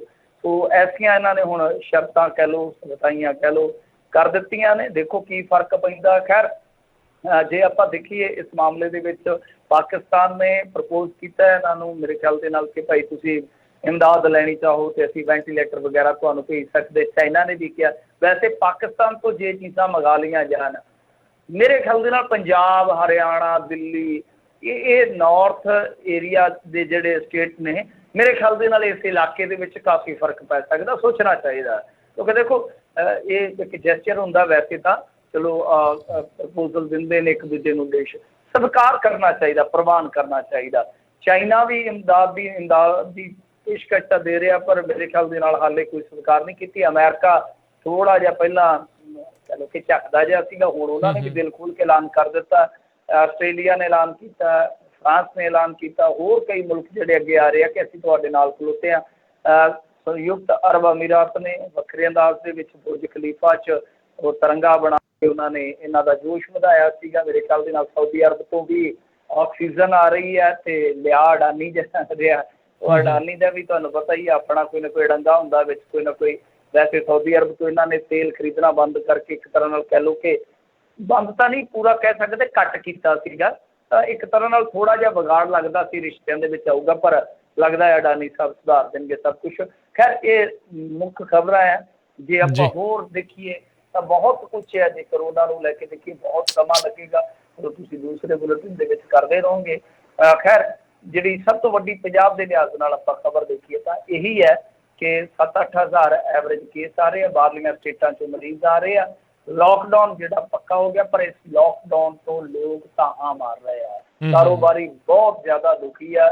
ਜਿਨ੍ਹਾਂ ਲੋਕਾਂ ਨੇ ਲੋਨ ਵਗੈਰਾ ਲਏ ਆ, ਜਿਨ੍ਹਾਂ ਲੋਕਾਂ ਦੇ ਕਾਰੋਬਾਰ ਜਿਹੜੇ ਆ ਬੈਂਕਾਂ ਦੇ ਕਰਜ਼ੇ ਤੇ ਚੱਲਦੇ ਆ, ਉਹ ਸਮਝ ਨਹੀਂ ਪਾ ਰਹੇ ਕਿ ਅਸੀਂ ਕਿੱਧਰ ਨੂੰ ਜਾਈਏ। ਹਾਂ, ਉਹਨਾਂ ਨੂੰ ਸਾਡੇ ਵਰਗੇ ਸਲਾਹ ਦੇ ਦਿੰਦੇ ਆ ਜਾਨ ਹੈ ਤਾਂ ਜਹਾਨ ਹੈ, ਪਰ ਉਹ ਕਹਿੰਦੇ ਆ ਕਿ ਜਹਾਨ ਵੀ ਤੇ ਜੇ ਹੈ ਤੇ ਉਹ ਤਾਂ ਹੀ ਆ ਜੇ ਕੋਈ ਕਮਾਈ ਹੋਵੇ। ਜਹਾਨ ਇਕੱਲੇ ਨੂੰ ਕੀ ਚੱਟ ਕੇ ਅਸੀਂ ਟਾਈਮ ਪਾਸ ਕਰ ਲਾਂਗੇ। ਜੀ ਜੀ। ਅਗਲੇ ਮਿੰਟੂ 'ਚ ਗੱਲ ਕਰੀਏ, ਦੀਪ ਸਿੱਧੂ ਦੀ ਰਿਹਾਈ ਦਾ ਰਾਹ ਹੋਇਆ ਜੀ ਪੱਧਰਾ। ਹਾਂਜੀ, ਦੀਪ ਸਿੱਧੂ ਦੀ ਰਿਹਾਈ ਹੋ ਗਈ ਹੋਣੀ ਆ ਹੁਣ ਤੇ। ਚਲੋ ਮੈਂ ਨਹੀਂ ਦੇਖੀਆਂ ਖਬਰਾਂ, ਦੇਖ ਨਹੀਂ ਸਕਿਆ। ਹੋ ਗਈ ਹੋਣੀ ਆ ਰਿਹਾਈ, ਕਿਉਂਕਿ ਦੇਖੋ ਗੱਲ ਇਹ ਸੀਗੀ ਕਿ 2 FIR ਦੇ ਵਿੱਚ ਨਾਮਜ਼ਦ ਸੀਗਾ ਦੀਪ। ਪਹਿਲੀ FIR ਦੇ ਵਿੱਚੋਂ ਬੇਲ ਸੀਗੀ, ਦੂਸਰੀ FIR ਦੇ ਵਿੱਚੋਂ ਕਹਿ ਲਓ ਕਿ ਇਹਨਾਂ ਨੂੰ ਕੁਛ ਵੀ ਹਾਸਲ ਨਹੀਂ ਹੋਇਆ ਦਿੱਲੀ ਪੁਲਿਸ ਨੂੰ। ਉਹਦੇ ਵਿੱਚ ਹੋਇਆ ਇਹ ਸੀਗਾ ਕਿ ਇਹਨਾਂ ਨੂੰ ਪੁਲਿਸ ਰਿਮਾਂਡ ਤੱਕ ਨਹੀਂ ਸੀ ਮਿਲਿਆ ਦਿੱਲੀ ਪੁਲਿਸ। ਉਹ ਇੱਕ ਬਹੁਤ ਵੱਡੀ ਹਾਰ ਹੁੰਦੀ ਹੈ, ਤਸਦੀਕ ਹੁੰਦੀ ਹੈ ਪੁਲਿਸ ਦੀ, ਕਿ ਕਿਸੇ ਮਾਮਲੇ ਨੂੰ ਵਧਾ ਚੜਾ ਕੇ ਦਰਸਾਉਂਦੇ ਆ परंतु कोर्ट ये मनदा है कि इत्थे पुलिस कस्टडी की भी जरूरत नहीं है, तो तुसीं समझो कि पुलिस की निगाह चो केस जिन्ना मर्जी ताकतवर होवे पर कोर्ट उन्होंने लाइटली लैके चलता है। तो कोर्ट ने बेल ऑर्डर जिहड़े आ ग्रांट कर दिते सीगे। संभावना दे विच किते ना किते जे कोई पेच फसदा सीगा तो वो इहो ही सीगा कि दिल्ली पुलिस कोई होर अड़ंगा ना पा देवे, क्योंकि 2 FIR दे विचों जमानत जिहड़ी है मिल गई, तो फिर तो कहानी ही खत्म है। क्योंकि कोर्ट ने अज कहा भी है कि देखो दीप सिद्धू का जिहड़ा बेल ऑर्डर है ना, उन्हें जे पढ़ोगे तो दूजी FIR बारे तो सीधा कोर्ट का नज़रिया जो स्पष्ट नज़र आता है। वो कहते हैं कि देखो सिमिलर मामले के विच दूजी FIR जी गैर वाजब लगती है। आर्टिकल 21 का उत्ते हवाला वा। इस तो इलावा ये कहा गया कि दीप सिद्धू की हिरासत हुण जरूरी नहीं है, 14 दिन का तुसीं रिमांड ले लिया, इस तो इलावा 70 दिन उन्होंने कस्टडी च हो गया, होर की करना वो तो भाई। तो इस करके ये तय आ कि दिल्ली पुलिस होर खेड नहीं खेडेगी, जमानत उसकी होगी आ। मैं वो नेड़ले एक मित्र का देख रहा सीगा स्टेटस कि वो बहुत जल्दी गुरुद्वारा साहब पहुँचने वाला है। शायद रकाबगंज का कहा जा रहा है, गुरुद्वारा साहब रकाबगंज है जोड़ा, कि उत्थे हो जाएगा तो उस तो बाद मीडिया से भी मुखातब होएगा। पर मेरे ख्याल के नाल इस सवाल तो भी बड़ा सवाल जोड़ा है कि वो कित्थे जाएगा या किदां आएगा कित्थे, तो ये सवाल वड्डा है कि की वो किसानी संघर्ष के नाल जिवें अगे चल रहा सीगा। बेशक उन्होंने जिहड़े सांझे किसान मोर्चे वाले तो नहीं मनते, आपदा पार्ट मनते, वो कहते कि लहदा इन्हां दा सारा सिस्टम चलता है, तो कि वो उस तरह ही चलेगा या कुछ उहदे च बदलाव आएगा, या दीप सिद्धू अपने आप को कुछ समय वास्ते या पक्के तौर पर वख कर लेगा, ये वड्डा सवाल रहेगा। जी जी जी। अगली गल करिए, कुंवर विजय प्रताप दा माड़ा दौर, एक होर अस्तीफा देना पिया। हाँ जी हाँ जी, ये ना हुण सोचो कि अगे IG तो अस्तीफा दिता तो हुण होर पुलिस के किसी महकमे दे विच कोई अहुदा छड्डना पिया होगा, ऐसा नहीं है। उत्थे तो एक अस्तीफा ही जाना सी। दरअसल एक होर अहुदा ले लिया सीगा ना, वकीलों की जिहड़ी जाबता कमेटी सी उहदे विच शामिल हो गए। हुण वैसे तो इन्हां नूं चाहीदा ही नहीं सी इस तरह का अहुदा लेना, कि अहुदा तो ठुकरा के आ रहे हो तुसीं। ते जाबता कमेटी दे विच जिवें ही ये शामिल होए, इन्हां ते सख्त एतराज़ किए गए कि इन्हां एडवोकेसी का 1 मिनट का तो कोई तजर्बा नहीं है, तो जाबता कमेटी के विच तुसीं अहुदा दे दिता। तो जदों विरोध वधिया तो कुंवर विजय प्रताप सिंह ने इस अहुदे नूं भी ठुकरा दिता। पर सारियां खबरां नालों वड्डी खबर जिहड़ी है ना, इस वेले ब्रेकिंग खबर है जिहड़ी कि कल नूं शायद कुछ अखबारां च छपेगी, वो ये आ कि कुंवर विजय प्रताप सिंह नूं लैके अज कांग्रसियां दे विच जबरदस्त हल्ला होया। बहुत बड़े पत्रकार ने चंडीगढ़ तो रिपोर्ट करते, जगतार भुल्लर जी साडे साथी आ, उन्हां दा दावा है कि बहुत पटाके पे अज शाम 7 बजे तक इन्हां दी मीटिंग चली है। ਉਹਦੇ चो खबर ये आ रही है, दावा ये किया जा रहा वा कि सुनील जाखड़ ने अस्तीफा अपने बोझे चो कढ़ के कैप्टन के बोझे च पा दिता। तो ये बड़ी खबर है। जे आपां उन्होंने सोर्स के हवाले नाल जिहड़ी खबर आई है उस तो यकीन करिए, तो अंदर इन्नी ज़्यादा हिलजुल हुई है इस मुद्दे नूं लैके कि सुनील जाखड़ ने अपना अस्तीफा दे दिता कि लो भाई ये अस्तीफा हाईकमान नूं दे दो। मुद्दा यही है। कहते हैं कि सुखजिंदर सिंह रंधावा ते भी सुट्टी गई गल कि सुखजिंदर सिंह रंधावा जी तुसीं ते कहंदे कुंवर विजय प्रताप सिंह काबल ही बड़ा, इन्हें तो बिल्कुल साइकिल के कुत्ते ही फेल करके रख दिते आ। तो कहते कि सुखजिंदर सिंह रंधावा ने आख्या कि देखो जी जिहड़ा काम सीगा वो अतुल नंदा होरां नूं भी वेखना चाहिदा सीगा कि की रिपोर्ट से साइन होए या जां नहीं। कुछ गल्लां इस तरह दीयां कीतियां गया। अतुल नंदा ने थोड़ा झाड़ दिता, कहंदा जी मैं तो रिपोर्ट वेखी ही नहीं है। हाँ बला लो, इहो जिहियां गल्लां निकल के आ रही एक दूजे ते काफ़ी ज़्यादा बरसे आ रंग बरसे ना, जिद्दां उदा एक दूजे ते गुस्सा बरसिया। मतलब इहो आ कि ये मामला जिहड़ा आ जिन्ना तो देखो न्याय के पक्ष तो महत्वपूर्ण है, न्याय के पक्ष तो इउं महत्वपूर्ण है राज करनवीर सिंह जी। असीं देख रहे हैं कुंवर विजय प्रताप सानू अज वो नज़र आता है, सानू नज़र आता है अज कैप्टन अमरिंदर सिंह, इस तो इलावा सानू कोई चीज़ नज़र नहीं आती। पर एक चीज़ कदे तुसीं देखी है सोच के कि इन्वेस्टिगेशन के डिगण का मतलब ये आ कि पुलिस की कहानी हाईकोर्ट से एस्टैबलिश हो गई है। मतलब जो पहली पुलिस ने कहानी बनाई सी कि प्रोटेस्टर्स ने ਜਿਹੜਾ ਬੱਤੀਆਂ ਵਾਲਾ ਚੌਂਕ ਆ ਉਹਦੇ ਵਿੱਚ ਬੈਠੇ ਸੀ, ਉਹਨਾਂ ਨੇ ਕਾਨੂੰਨ ਤੋੜਿਆ। ਉਸ ਤੋਂ ਬਾਅਦ ਜਦੋਂ ਉਹਨਾਂ ਨੂੰ ਅਰੈਸਟ ਕਰਨ ਦਾ ਯਤਨ ਕੀਤਾ ਗਿਆ ਜਾਂ ਉਠਾਉਣ ਦਾ ਯਤਨ ਕੀਤਾ ਗਿਆ, ਜਿਹੜਾ ਕਿ ਮੈਜਿਸਟ੍ਰੇਟੀ ਹੁਕਮਾਂ ਤੋਂ ਬਾਅਦ ਅਮਲ 'ਚ ਲਿਆਂਦਾ ਜਾ ਰਿਹਾ ਸੀਗਾ, ਤਾਂ ਉਹਨਾਂ ਨੇ ਹਮਲਾ ਕੀਤਾ ਹੈ ਪੁਲਿਸ 'ਤੇ। ਤਾਂ ਜੋ ਰਿਟੈਲੀਏਸ਼ਨ ਹੋਈ ਹੈ ਉਹ ਮੈਜਿਸਟ੍ਰੇਟੀ ਹੁਕਮਾਂ 'ਤੇ ਹੋਈ ਆ। ਇਹ ਗੱਲ ਨੂੰ ਸੋਚ ਕੇ ਦੇਖੋ, ਜਿਹੜੀ ਕੋਈ ਨਹੀਂ ਸੋਚ ਰਿਹਾ।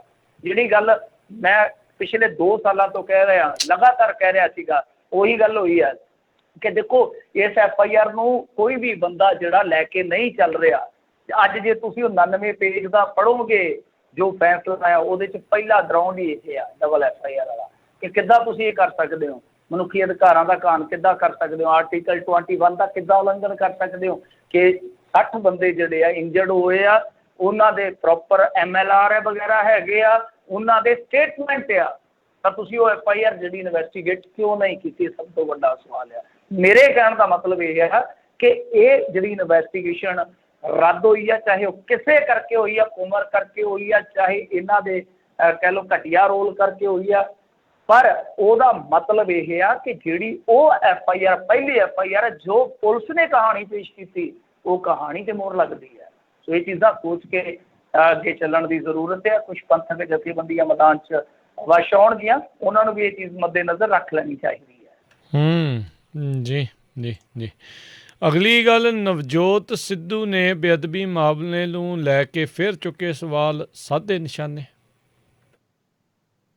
ਦਰਜਨ ਹੋ ਗਏ ਮੇਰੇ ਖਿਆਲ ਦੇ ਨਾਲ ਟਵੀਟ ਇਹਨਾਂ ਦੇ ਇਸ ਮਾਮਲੇ ਦੇ ਮੁਤਲਕ, ਇੱਕ ਦਰਜਨ ਹੋ ਗਿਆ ਹੁਣ। ਤੇ ਜਿਵੇਂ ਉਹ ਬਿੰਦ ਰਖੀਏ ਦਾ ਗਾਣਾ ਸੀ ਨਾ, ਲੋਕੀ ਕਹਿੰਦੇ ਬੱਸ ਕਰ ਬੱਸ ਕਰ, ਹੁਣ ਤੇ ਇਹੀ ਹੈ ਕਿ ਬੱਸ ਕਰ ਬੱਸ ਕਰ। ਕਿੰਨਾ ਕੁ ਜਾਓਗੇ ਤੁਸੀਂ ਟਵੀਟਾਂ ਦੇ ਵਿੱਚ। ਦੇਖੋ ਕਮਾਲ ਦੀ ਗੱਲ ਆ ਕਿ ਜਦ ਸਾਰਾ ਕੁਛ ਹੁਣ ਸਭ ਦੇ ਸਾਹਮਣੇ ਆ, ਐਵਰੀਥਿੰਗ ਇਜ਼ ਕਲੀਅਰ, ਸਾਰਾ ਕੁਛ ਸਾਫ਼ ਆ, ਸਪਸ਼ਟ ਆ, ਕਿੱਧਰ ਨੂੰ ਤੁਰੇ ਫਿਰਦੇ ਹੋ ਤੁਸੀਂ। ਮੰਨੋ ਇਸ ਗੱਲ ਦੇ ਵਿੱਚ ਤੁਸੀਂ ਕਿਤੇ ਨਾ ਕਿਤੇ ਖੁਦ ਵੀ ਜ਼ਿੰਮੇਵਾਰ ਹੋ, ਕਿਉਂਕਿ ਕੁੰਵਰ ਵਿਜੇ ਪ੍ਰਤਾਪ ਸਿੰਘ ਨੇ ਤੇ ਇੱਥੋਂ ਤੱਕ ਕਿਹਾ ਸੀਗਾ ਕਿ ਸਿੱਧੂ ਸਾਹਿਬ ਨੇ ਜੋ ਗੱਲਾਂ ਕਹੀਆਂ ਉੱਥੇ ਸਦਨ ਦੇ ਵਿੱਚ, ਜੋ ਇਹਨਾਂ ਦਾ ਦਾਅਵਾ ਸੀ ਔਰ ਇਹ ਜੋ ਪੋਜੀਸ਼ਨ ਤੇ ਸੀਗੇ, ਮੈਂ ਇਹਨਾਂ ਨੂੰ ਵੀ ਕਿਹਾ ਪਰ ਕਿਸੇ ਨੇ ਮੇਰੀ ਗੱਲ ਨਹੀਂ ਸੁਣੀ। ਤਾਂ ਨਵਜੋਤ ਸਿੰਘ ਸਿੱਧੂ ਮੇਰੇ ਖਿਆਲ ਦੇ ਨਾਲ ਦੇਖੋ ਇਸ ਮਾਮਲੇ 'ਚ ਜੇ ਤਾਂ ਕੁਛ ਕਰ ਸਕਦੇ ਆ ਤਾਂ ਮੈਦਾਨ 'ਚ ਆ ਕੇ ਕਰਕੇ ਦਿਖਾਉਣ। ਸਿੱਖ ਉਹਨਾਂ ਨੂੰ ਜ਼ਰੂਰ ਪ੍ਰਵਾਨ ਕਰਨਗੇ। ਜਿਵੇਂ ਕਰਤਾਰਪੁਰ ਸਾਹਿਬ ਕੋਰੀਡੋਰ ਦੇ ਵਿੱਚ ਉਹਨਾਂ ਦਾ ਰੋਲ ਸੀ ਜਿਹੜਾ, ਉਹ ਇੱਕ ਹਿਸਟੋਰੀਕਲ ਗਿਣਿਆ ਜਾਏਗਾ। ਉਹਦੇ ਵਿੱਚ ਜੋ ਉਹਨਾਂ ਦੀ ਪਲ ਬਣੀ ਹੈ, ਜੋ ਜਸ ਉਹਨਾਂ ਦੇ ਪੱਲੇ ਆਇਆ, ਉਹ ਇੱਕ ਮਿਸਾਲੀ ਹੈ। ਜਾਂ ਤਾਂ ਕੁਛ ਐਸਾ ਕਰਕੇ ਦਿਖਾਉਣ। ਜਿਹੜੀ ਇਹ ਮੌਕੇ 'ਤੇ ਆ ਕੇ ਹੁਣ ਚੌਕੇ ਲਾਉਣ ਵਾਲੀ ਰਣਨੀਤੀ ਆ ਕਿ ਤੁਹਾਡੀ ਜੇ ਗੱਲ ਨਹੀਂ ਬਣੀ ਉੱਥੇ ਤੁਸੀਂ ਲੰਚ 'ਤੇ ਜਾ ਕੇ ਆਏ ਹੋ, ਲੰਚ ਤਾਂ ਨਹੀਂ ਦਿੱਤਾ, ਕੈਪਟਨ ਅਮਰਿੰਦਰ ਸਿੰਘ ਨੇ ਚਾਹ ਚੂਹ ਪਿਆ ਦਿੱਤੀ, ਚਾਹ ਦੇ ਨਾਲ ਜੇ ਤਾਂ ਬਰਫੀ ਦਾ ਕੋਈ ਟੁਕੜਾ ਮੂੰਹ 'ਚ ਪੈ ਜਾਂਦਾ ਫਿਰ ਤੇ ਸਭ ਕੁਛ ਠੀਕ ਸੀਗਾ। ਹੁਣ ਸਭ ਕੁਛ ਤੁਹਾਡਾ ਵਿਗੜਿਆ। ਤੋ ਇਹ ਗੱਲ ਆ ਕਿ ਨਵਜੋਤ ਸਿੰਘ ਸਿੱਧੂ ਦਾ ਠੀਕ ਹੈ, ਉਹ ਟਵੀਟ ਕਰਕੇ ਨਿਸ਼ਾਨੇ ਸਾਧ ਰਿਹਾ, ਪਰ ਮੇਰਾ ਮੰਨਣਾ ਇਹ ਜ਼ਾਤੀ ਤੌਰ 'ਤੇ ਹੋ ਸਕਦਾ ਮੈਂ ਗਲਤ ਹੋਵਾਂ ਕਿ ਜਿਸ ਮੁਕਾਮ 'ਤੇ ਸਿੱਧੂ ਨੂੰ ਪੰਜਾਬੀਆਂ ਨੇ ਖੜਿਆ ਸੀਗਾ, ਕੁਛ ਸਮੇਂ ਦੇ ਅੰਦਰ ਅੰਦਰ ਸਾਫ਼ ਹੈ ਕਿ ਕਰਤਾਰਪੁਰ ਸਾਹਿਬ ਕੋਰੀਡੋਰ ਤੋਂ ਬਾਅਦ ਤਾਂ ਇਉਂ ਲੱਗਦਾ ਸੀਗਾ ਕਿ ਸਿੱਧੂ ਜੇ ਅੱਜ ਆਪਣੇ ਆਪ ਨੂੰ ਅੱਡ ਤੋਰ ਲਵੇ ਤੇ ਲੋਕ ਉਹਨੂੰ ਚੋਟੀ 'ਤੇ ਲੈ ਜਾਣਗੇ। ਮੇਰੇ ਖਿਆਲ ਦੇ ਨਾਲ ਆਪਣਾ ਗ੍ਰਾਫ ਜਿਹੜਾ ਉਹ ਇਸ ਟਾਈਮ ਆਪ ਹੀ ਡਿੱਗ ਰਿਹਾ। ਜੀ ਮੈਨੂੰ ਤਾਂ ਇੱਦਾਂ ਲੱਗਦਾ ਵੀ ਪੰਜਾਬ ਦੀ ਸਿਆਸਤ 'ਚ ਸੈਲਫ ਗੋਲ ਕਰਨ ਦਾ ਦੌਰ ਹੀ ਚੱਲ ਰਿਹਾ, ਸਾਰੇ ਜਾਣੇ ਇੱਦਾਂ ਹੀ ਕਰੀ ਜਾ ਰਹੇ ਆ। ਤੇ ਹਾਂਜੀ ਹਾਂਜੀ ਜੀ, ਤੇ ਜਾਂਦੇ ਜਾਂਦੇ ਗੱਲ ਕਰ ਲਈਏ ਭਾਰਤੀ ਸਰਕਾਰ ਦਾ ਦਾਅਵਾ, ਟਵਿੱਟਰ ਨੇ ਹਟਾਏ ਕੁਝ ਟਵੀਟ। ਬਾਹਰ ਬੜੇ ਇਹ ਉੱਡੂ ਕਰਦੇ ਨੇ, ਉੱਥੇ ਬੜੇ ਘੁੱਗੂ ਬਣ ਕੇ ਬਹਿ ਜਾਂਦੇ। ਦੇਖੋ ਕੀ ਆ ਕਿ ਇਹਨਾਂ ਨੇ ਸੂਤ ਕੀਤੇ ਹੋਏ ਆ ਟਵਿੱਟਰ ਤੇ ਫੇਸਬੁੱਕ। ਤੁਹਾਨੂੰ ਪਤਾ ਉਹਨਾਂ ਨੂੰ ਬਾਜ਼ਾਰ ਦੀ ਜ਼ਰੂਰਤ ਆ, ਇਹਨਾਂ ਨੂੰ ਯਾਰ ਦੀ ਜ਼ਰੂਰਤ ਆ, ਤੇ ਦੋਵਾਂ ਦਾ ਕੰਪਰੋਮਾਈਜ਼ ਫਿਰ ਹੋ ਹੀ ਜਾਂਦਾ। ਇਹਨਾਂ ਲਈ ਯਾਰ ਚਾਹੀਦਾ ਕਿ ਜੋ ਇਹਨਾਂ ਦੇ ਮੁਤਾਬਕ ਚੱਲੇ, ਤੇ ਉਹਨਾਂ ਨੂੰ ਬਾਜ਼ਾਰ ਲੋੜੀਂਦਾ ਆ, ਉਹ ਕੰਪਰੋਮਾਈਜ਼ ਤੇ ਹੋ ਹੀ ਜਾਣਾ ਸੀਗਾ। ਦੇਖੋ ਗੱਲ ਕੀ ਹੈ ਕਿ ਚਲੋ ਪੈਂਡਮਿਕ ਐਕਟ ਵਗੈਰਾ ਜਿਹੜੇ ਹੁੰਦੇ ਆ ਵੱਖੋ ਵੱਖਰੇ ਦੇਸ਼ਾਂ ਦੇ ਵਿੱਚ, ਹੁਣ ਜਿਵੇਂ ਕੰਬੋਡੀਆ ਨੇ ਤੇ ਇੱਥੋਂ ਤੱਕ ਕਹਿ ਦਿੱਤਾ ਕਿ ਜੇ ਕੋਈ ਲੋਕਡਾਊਨ ਤੋੜੂਗਾ ਉਹਨੂੰ 20 ਸਾਲ ਤੱਕ ਦੀ ਕੈਦ ਹੋ ਸਕਦਾ। ਸਾਡੇ ਵੀ ਇੱਥੇ ਏਦਾਂ ਦਾ ਹੋ ਜਾਏ। ਮੈਂ ਇੱਕ ਪੱਤਰਕਾਰ ਦੇ ਮੂੰਹੋਂ ਸੁਣ ਰਿਹਾ ਸੀਗਾ ਕਿ ਇੱਕ ਮੀਡੀਆ ਨਾਲ ਜੁੜਿਆ ਬੰਦਾ ਲੈਟਰ ਲਿਖੀ ਬੈਠਾ ਇਹਨਾਂ ਨੂੰ ਕਿ ਕੁਝ ਸਮੇਂ ਵਾਸਤੇ ਜਿਹੜੀ ਫਰੀਡਮ ਆਫ ਸਪੀਚ ਹੈ ਲੋਕਾਂ ਦੀ, ਸਸਪੈਂਡ ਕਰ ਦਿੱਤੀ ਜਾਵੇ, ਕਿਉਂਕਿ ਲੋਕ ਬਹੁਤ ਅਵਾ ਤਵਾ ਬੋਲ ਰਹੇ ਆ। ਦੇਖੋ ਕਿੱਥੋਂ ਦੀਆਂ ਗੱਲਾਂ ਕਿੱਥੇ ਤੱਕ ਲੈ ਕੇ ਜਾ ਰਹੇ ਨੇ। ਐਮਰਜੈਂਸੀ ਇਹ ਮੁਲਕ ਦੇਖ ਚੁੱਕਾ ਆਲਰੇਡੀ। ਕਿਹੜੀ ਹੋਰ ਐਮਰਜੈਂਸੀ? ਅੱਧੀ ਐਮਰਜੈਂਸੀ ਤਾਂ ਦਿਖਾ ਰਹੇ ਹੋ, ਹੁਣ ਪੂਰੀ ਐਮਰਜੈਂਸੀ ਦਿਖਾ ਦਿਓ। ਖੈਰ ਇਹੋ ਜਿਹੀਆਂ ਮਨਸ਼ਾਵਾਂ ਲੋਕਾਂ ਦੀਆਂ ਹੈਗੀਆਂ ਨੇ। ਖੈਰ ਗੱਲ ਇਹ ਆ ਕਿ ਇਹਨਾਂ ਨੇ ਟਵਿੱਟਰ ਨੂੰ ਕਿਹਾ ਕਿ ਭਾਈ ਕੁਝ ਟਵੀਟ ਜਿਹੜੇ ਆ ਉਹ ਮਹਾਂਮਾਰੀ ਦੇ ਦੌਰ ਦੇ ਵਿੱਚ ਠੀਕ ਨਹੀਂ ਹੈ, ਤੁਸੀਂ ਇਹਨਾਂ ਨੂੰ ਚੱਕ ਦਿਓ। ਤਾਂ ਉਹਨਾਂ ਨੇ ਚੱਕਤਾ ਕੰਮ। ਮੇਰੇ ਖਿਆਲ ਦੇ ਨਾਲ ਕੁਝ ਵੈਰੀਫਾਈਡ ਵੀ ਅਕਾਊਂਟ ਹੈਗੇ ਆ ਜਿਨ੍ਹਾਂ ਦੇ ਟਵੀਟ ਇਹਨਾਂ ਨੇ ਹਟਾਏ ਆ। ਪਰ ਰਾਜ ਕਰਨਵੀਰ ਸਿੰਘ ਦੀ ਗੱਲ ਇਹ ਆ, ਚਲੋ ਠੀਕ ਹੈ, ਮੈਂ ਇਸ ਗੱਲ ਨਾਲ ਸਹਿਮਤ ਆ, ਕੁਝ ਚੀਜ਼ਾਂ, ਕੁਝ ਥਿਊਰੀਆਂ, ਕੁਝ ਵਿਚਾਰ ਮੇਰੇ ਅਲੱਗ ਹੋ ਸਕਦੇ ਆ, ਪਰੰਤੂ ਗੱਲ ਇਹ ਆ, ਠੀਕ ਹੈ, ਕਿਸੇ ਵੀ ਮੁਲਕ 'ਚ ਤੁਸੀਂ ਰਹਿੰਦੇ ਹੋ, ਨੇਮ ਕਾਇਦੇ ਜਿਹੜੇ ਆ ਉਹ ਤੁਹਾਨੂੰ ਮੰਨਣੇ ਪੈਂਦੇ ਆ, ਚਾਹੇ ਤੁਹਾਡੀਆਂ ਥਿਊਰੀਆਂ, ਤੁਹਾਡੀ ਸੋਚ ਵੱਖਰੀ ਹੋਵੇ। ਗੱਲ ਇਹ ਆ ਕਿ ਠੀਕ ਆ, ਕੋਈ ਰਿਊਮਰ ਫੈਲਾ ਰਿਹਾ ਹੈ, ਕੋਈ ਗਲਤ ਇਲਾਜ ਦੱਸ ਰਿਹਾ ਹੈ, ਮਤਲਬ ਕਿ ਜਿਵੇਂ ਕਹਿ ਦਿੰਦੇ ਆ ਕਿ ਅਬੂਥਲੀ ਜੀ ਸੁੰਘ ਲਓ ਜੀ, ਤੁਹਾਨੂੰ ਆਕਸੀਜਨ ਦੀ ਘਾਟ ਪੂਰੀ ਹੋ ਜਾਓ। ਇਹ ਚੀਜ਼ਾਂ ਗੈਰ ਵਿਗਿਆਨਕ ਚੀਜ਼ਾਂ ਚਲੋ ਨਹੀਂ ਕਹਿਣੀਆਂ ਚਾਹੀਦੀਆਂ, ਪਰ ਉਹਦੇ 'ਚ ਤਾਂ ਇਹ ਆ ਕਿ ਇੱਕ ਬਾਬਾ ਜਿਹੜਾ ਸਾਧ ਆ, ਸੱਤਾ ਦਾ ਦਲਾਲ ਆ ਜਿਹੜਾ, ਉਹ ਦਵਾਈ ਵੀ ਠੱਗੀ ਜੀ ਬਣਾ ਗਿਆ ਸੀਗਾ, ਉਹਦੇ 'ਤੇ ਕੋਈ ਕਾਰਵਾਈ ਨਹੀਂ ਕੀਤੀ ਤੁਸੀਂ। ਉਹਦੇ ਤਾਂ 83 ਕਹਿੰਦੇ ਕਿ ਮੁਲਾਜ਼ਮ ਜਿਹੜੇ ਆ ਉਹ ਪੋਜ਼ੀਟਿਵ ਆਏ ਤੇ ਉਹ ਮੰਨ ਹੀ ਨਹੀਂ ਰਿਹਾ, ਉਹ ਕਹਿੰਦਾ ਮੈਨੂੰ ਬਦਨਾਮ ਕਰਨ ਦਾ ਯਤਨ ਕੀਤਾ ਜਾ ਰਿਹਾ, ਕਿਉਂਕਿ ਉਹਦੀ ਦਵਾਈ ਦੀ ਜਿਹੜੀ ਹੈ ਵਾਟ ਲੱਗ ਜਾਣੀ ਆ। ਸੋ ਇਹ ਚੀਜ਼ਾਂ ਇੱਕ ਪਾਸੇ ਨੇ ਕਿ ਠੀਕ ਆ, ਜੇ ਕੋਈ ਗਲਤ ਇਲਾਜ ਫੈਲਾ ਰਿਹਾ, ਕੋਈ ਹਿਊਮਰ ਫੈਲਾ ਰਿਹਾ, ਕੋਈ ਲੋਕਾਂ ਦੇ ਵਿੱਚ ਭੱਜ ਦੌੜ ਮਚਾਉਣ ਦਾ ਕੋਈ ਯਤਨ ਕਰ ਰਿਹਾ, ਪਰ ਗੱਲ ਇਹ ਹੈ ਕਿ ਤੁਸੀਂ ਸਵਾਲਾਂ ਨੂੰ ਵੀ ਕੁਚਲ ਰਹੇ ਹੋ, ਤੁਸੀਂ ਤੱਥਾਂ ਨੂੰ ਵੀ ਕੁਚਲ ਰਹੇ ਹੋ। ਮਸਲਨ ਕੀ ਹੈ ਕਿ ਜੋ ਟਵੀਟ ਸੀਗੇ ਕੁੰਭ ਨੂੰ ਲੈ ਕੇ, ਸਵਾਲ ਸੀਗੇ ਕਿ ਭਾਈ ਤੁਸੀਂ ਤਬਲੀਗੀਆਂ ਵੇਲੇ ਤੇ ਕੁਝ ਹੋਰ ਵਿਜ਼ਨ ਰੱਖਦੇ ਸੀ, ਕੁਝ ਹੋਰ ਦ੍ਰਿਸ਼ਟੀਕੋਣ ਰੱਖਦੇ ਸੀ, ਹੁਣ ਇਹਦਾ ਵੀ ਜਵਾਬ ਦਿਓ, ਤਾਂ ਉਹ ਵੀ ਚੁਕਾ ਦਿੱਤੇ ਗਏ ਇਸ ਵੇਲੇ। ਮਤਲਬ ਕਿ ਮੋਦੀ ਸਰਕਾਰ ਦੀ ਜਿਹੜੀ ਆਲੋਚਨਾ ਹੈ, ਹਾਲਾਂਕਿ ਇਹ ਤਾਂ ਕਹਿੰਦੇ ਕਿ ਨਹੀਂ ਅਸੀਂ ਆਲੋਚਨਾ ਦਾ ਕੋਈ ਮੂੰਹ ਨਹੀਂ ਤੋੜਿਆ, ਪਰੰਤੂ ਜੇ ਤੁਸੀਂ ਹੁਣ ਦੇਖੋਗੇ ਕੁੰਭ ਦਾ ਮਾਮਲਾ, ਹੁਣ ਜਦੋਂ ਕੋਈ ਵਿਰੋਧੀ ਵਿਚਾਰਿਆ ਉਹ ਤਾਂ ਇਹਨਾਂ ਤੱਥਾਂ ਨੂੰ ਕੋਟ ਕਰੇਗਾ ਨਾ ਕਿ ਭਾਈ ਉਹ ਕੀ ਲੋੜ ਸੀਗੀ ਤੁਹਾਨੂੰ, ਜੇ ਪਤਾ ਹੀ ਹੈ ਕਿ ਬਿਮਾਰੀ ਚੱਲ ਰਹੀ ਹੈ ਸੰਸਾਰ 'ਚ, ਔਰ ਯੂਕੇ 'ਚ ਆਲਰੇਡੀ ਸੈਕੰਡ ਵੇਵ ਆ ਚੁੱਕਾ ਸੀਗਾ, ਤੁਹਾਡੇ ਇੱਥੇ ਯੂਕੇ ਵੇਰੀਐਂਟ ਸੀਗਾ, ਤਾਂ ਫਿਰ ਕੀ ਲੋੜ ਸੀ। ਤਾਂ ਕਹਿਣ ਦਾ ਮਤਲਬ ਇਹ ਹੈ ਕਿ ਉਹ ਵੀ ਸਵਾਲ ਜਿਹੜੇ ਸੀਗੇ, ਖਾਸ ਤੌਰ 'ਤੇ ਕੁਛ ਜਿਹੜੇ ਸੈਲੀਬ੍ਰਿਟੀਜ਼ ਆ ਜੋ ਵੈਰੀਫਾਈਡ ਅਕਾਊਂਟ ਰੱਖਦੇ ਆ, ਉਹਨਾਂ ਦੇ ਟਵੀਟ ਵੀ ਜਿਹੜੇ ਤਥਾਤਮਕ ਕਹਿ ਜਾ ਸਕਦੇ ਉਹ ਵੀ ਹਟਾਏ, ਪਰ ਹਟਾਏ ਆ, ਇਹ ਗੱਲ ਯਾਦ ਰੱਖਿਓ, ਉਹਨਾਂ ਨੂੰ ਤੁਸੀਂ ਦੂਜੇ ਦੇਸ਼ਾਂ 'ਚ ਦੇਖ ਸਕਦੇ ਹੋ, ਇਹਨਾਂ ਨੇ ਆਪਣੇ ਕਾਨੂੰਨ ਦੇ ਮੁਤਾਬਕ ਹਟਾਇਆ, ਉਹ ਪਰਮਾਨੈਂਟਲੀ ਮਤਲਬ ਕਿ ਡਿਲੀਟ ਨਹੀਂ ਹੋਏ, ਇਹ ਜ਼ਰੂਰ ਨਖੇੜਾ ਕਰ। ਜੀ ਜੀ, ਭਾਰਤ ਵਿੱਚ ਜਿਹੜੇ ਉੱਥੋਂ ਦੇ ਲੋਕ ਆ, ਉੱਥੋਂ ਦੀ ਸਰਕਾਰ ਦੀ ਜਿਹੜਾ ਕ੍ਰਿਟਿਸਿਜ਼ਮ ਆ ਜਾਂ ਉਹਨਾਂ ਨੂੰ ਸਵਾਲ ਆ, ਉਹ ਉੱਥੇ ਨਹੀਂ ਦੇਖ ਸਕਣਗੇ, ਬਾਹਰਲੇ ਮੁਲਕ ਵਾਲੇ ਜਿਹੜੇ ਆ ਉਹ ਸਵਾਲਾਂ ਨੂੰ ਦੇਖ ਸਕਦੇ ਨੇ। ਜੀ ਜੀ ਬਿਲਕੁਲ। ਸੋ ਇਹ ਜਿਹੜਾ ਕੀਤਾ, ਸੋ ਆਈ ਥਿੰਕ ਐਡੀਟਰ ਗਿਲਡ ਦਾ ਹੀ ਜਿਹੜਾ ਉਹ ਇੱਕ ਟਾਈਮ ਦੇ ਉੱਤੇ ਪ੍ਰੈਜ਼ੀਡੈਂਟ ਰਿਹਾ ਸੀ, ਜਿਹਦੀ ਤੁਸੀਂ ਗੱਲ ਕੀਤੀ, ਨਾਮ ਮੇਰਾ ਵੀ ਮੇਰੇ ਮਨ 'ਚੋਂ ਵੀ ਵਿਸਰ ਗਿਆ ਆ। ਉਹ ਹੁਣ ਦੇਖੋ ਕਹਿ ਰਿਹਾ ਵੀ ਲੋਕਾਂ ਦੀ ਜਿਹੜੀ ਸੰਵਿਧਾਨਿਕ ਹੱਕ ਆ ਬੋਲਣ ਵਾਲੀ, ਫਿੱਟੇ ਮੂੰਹ ਇਹੋ ਜਿਹੇ ਐਡੀਟਰ ਗਿਲਡ ਦੇ ਮੁਖੀ ਰਹਿਣ ਦੇ, ਜਿਹੜਾ ਬੰਦਾ ਇਹੋ ਜਿਹਾ ਅਹੁਦੇ ਤੇ ਰਿਹਾ, ਮਤਲਬ ਕਿ ਮੀਡੀਆ ਦਾ ਉੱਚ ਕੋਟੀ ਦਾ ਬੰਦਾ ਹੈ ਨਾ ਉਹ, ਆਪਾਂ ਕੋਈ ਝੂਠ ਨਹੀਂ ਬੋਲਦੇ। ਗੱਲ ਇਹ ਆ ਕਿ ਜਿਸ ਬੰਦੇ ਦੀ ਸੋਚ ਇਹੋ ਜਿਹੀ ਆ, ਉਹ ਇਹ ਤਾਂ ਕਹਿੰਦਾ ਕਿ ਮੈਂ ਉਸ ਟਾਈਮ ਐਮਰਜੈਂਸੀ 'ਚ ਲੜਿਆ ਵੀ ਆ ਵਿਚਾਰਾਂ ਦੀ ਆਜ਼ਾਦੀ ਵਾਸਤੇ, ਫਿੱਟੇ ਮੂੰਹ ਤੇਰੀ ਲੜਾਈ ਦਾ। ਮਤਲਬ ਕਿ ਹੁਣ ਇਸ ਦੌਰ ਦੇ ਵਿੱਚ ਜਦੋਂ ਲੋਕ ਤਬਾਹ, ਆਲਰੇਡੀ ਲੱਕ ਟੁੱਟਿਆ ਪਿਆ, ਦੇਖੋ ਬਿਮਾਰੀ ਅਲੱਗ ਚੀਜ਼ ਆ, ਆਰਥਿਕਤਾ ਅਲੱਗ ਚੀਜ਼ ਆ, ਲੋਕਾਂ ਦੀ ਸਰਵਾਈਵਲ ਵੀ ਇੱਕ ਮਾਇਨੇ ਰੱਖਦੀ ਆ, ਕਿਉਂਕਿ ਸਰਕਾਰ ਸਪੋਰਟ ਤੇ ਕੁਝ ਕਰਦੀ ਨਹੀਂ, 5 ਕਿਲੋ ਅਨਾਜ ਦੇਤਾ ਬਸ ਦੈਟਸ ਇਟ। ਤਾਂ ਇੱਕ ਪਾਸੇ ਤਾਂ ਉਹ ਆਰਥਿਕਤਾ ਦੇ ਝੰਬੇ ਆ, ਛੋਟੇ ਛੋਟੇ ਕੰਮ ਕਰ ਪ੍ਰਭਾਵਿਤ ਹੋ ਰਿਹਾ। ਦੇਖੋ ਸ਼ਨੀ ਐਤਵਾਰ ਕੰਮ ਨਿਕਲਦਾ, ਕੋਈ ਗੁਬਾਰਿਆਂ ਵਾਲਾ, ਕੋਈ ਮਾਲ ਦੇ ਅੱਗੇ, ਕੋਈ ਠੇਲੇ ਵਾਲਾ, ਉਹ ਸਾਰੀ ਤਬਾਹ ਹੋ ਜਾਣਗੇ।